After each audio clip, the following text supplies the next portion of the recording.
Assalamualaikum warahmatullahi wabarakatuh. Tugas agenda 3, analisis isu sesuai tupoksi di unit kerja oleh Hayatun Nufus, peserta Latsar CPNS 2021, golongan 3, angkatan 1, kelompok 3, Kabupaten Tanah Laut. Ada 5 isu yang saya dapatkan di tempat kerja saya. Yang pertama adalah rendahnya tingkat keaktifan siswa pada mata pelajaran pendidikan agama Islam dan budi pekerti saat pembelajaran jarak jauh.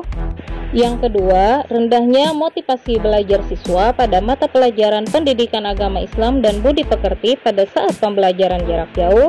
Yang ketiga, rendahnya hasil belajar siswa pada mata pelajaran pendidikan agama Islam dan budi pekerti saat pembelajaran jarak jauh. Yang keempat, belum optimalnya pembelajaran pendidikan agama Islam dan budi pekerti saat pembelajaran jarak jauh.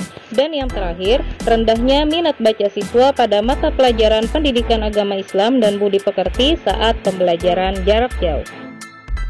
Dari kelima isu tersebut, saya akan menentukan isu prioritas menggunakan teknik APKL dan USG.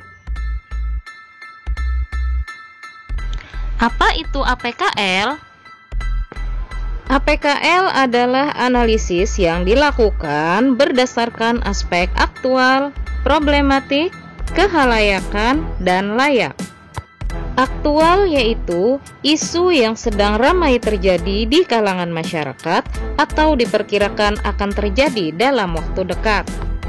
Problematik yaitu menimbulkan kegelisahan yang perlu segera dicari penyebab dan pemecahannya. Berikutnya adalah kehalayakan, yaitu menyangkut hidup orang banyak atau masyarakat. Yang terakhir, layak, adalah masuk akal, logis, pantas, realistis, dan dapat digunakan sesuai dengan tugas, hak, wewenang, dan tanggung jawab. Berikut adalah keterangan skala APKL yang saya gunakan. Untuk penentuan isu prioritas menggunakan APKL bisa dilihat pada tabel berikut. Dari hasil tapisan isu APKL diperoleh 3 peringkat isu teratas, yakni: pertama, belum optimalnya pembelajaran pendidikan agama Islam dan budi pekerti saat pembelajaran jarak jauh. Kedua, rendahnya motivasi belajar siswa pada mata pelajaran pendidikan agama Islam dan budi pekerti saat pembelajaran jarak jauh. Dan yang ketiga adalah rendahnya hasil belajar siswa pada mata pelajaran pendidikan agama Islam dan budi pekerti saat pembelajaran jarak jauh. Teknik kedua yang saya pakai adalah USG. Dari ketiga isu teratas, dilakukan penapisan isu lagi untuk memahami isu tersebut secara utuh, memilih satu isu yang akan diangkat, dan kemudian dengan menggunakan kemampuan berpikir konseptual, isu tersebut akan dipecahkan dengan merencanakan kegiatan-kegiatan inovatif. Isu yang dipilih harus bersifat aktual dan penting. Oleh karena itu, diperlukan alat bantu penetapan kriteria isu dengan menggunakan alat analisis USG, yaitu urgency, seriousness, dan growth. Urgency adalah seberapa mendesak suatu isu harus dibahas, dianalisis, dan ditindaklanjuti. Seriousness artinya seberapa serius suatu isu harus dibahas dikaitkan dengan akibat yang akan ditimbulkan. Terakhir, growth, yaitu seberapa besar kemungkinan memburuknya isu tersebut jika tidak segera ditangani. Berikut keterangan skala USG yang saya gunakan. Mengenai penentuan isu menggunakan teknik USG bisa dilihat pada tabel berikut. Setelah melakukan analisis USG terhadap ketiga isu yang telah dikemukakan sebelumnya, maka terpilihlah satu isu yang memenuhi kriteria urgency, seriousness, dan growth, yaitu belum optimalnya pembelajaran pendidikan agama Islam dan budi pekerti saat pembelajaran jarak jauh.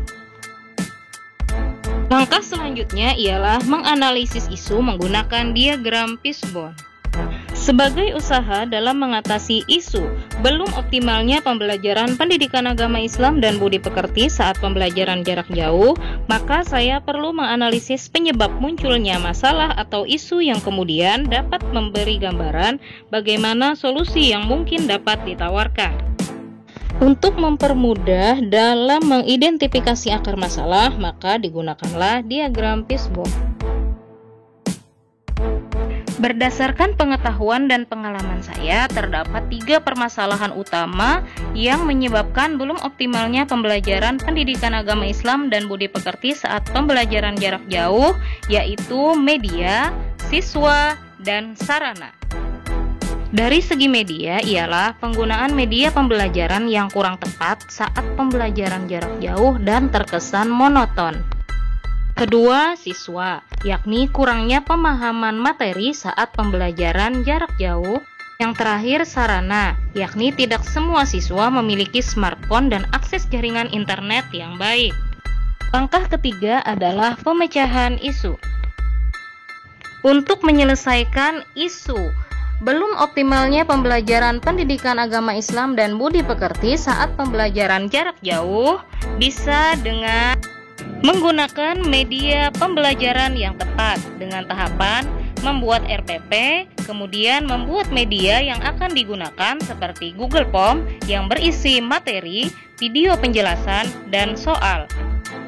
Kemudian menyajikan penjelasan materi dengan tahapan membuat video penjelasan tentang materi yang akan disampaikan, kemudian lakukan editing menggunakan aplikasi KineMaster. Kemudian tambahkan video pada media Google Form yang telah dibuat. Terakhir, bagi siswa yang tidak memiliki smartphone dan akses jaringan internet yang baik, bisa datang ke sekolah karena ada guru yang piket setiap hari di sekolah dan siswa akan dipinjamkan smartphone sekolah saat mengikuti pembelajaran dengan kuota dijamin. Demikian yang bisa saya sampaikan. Wassalamualaikum warahmatullahi wabarakatuh.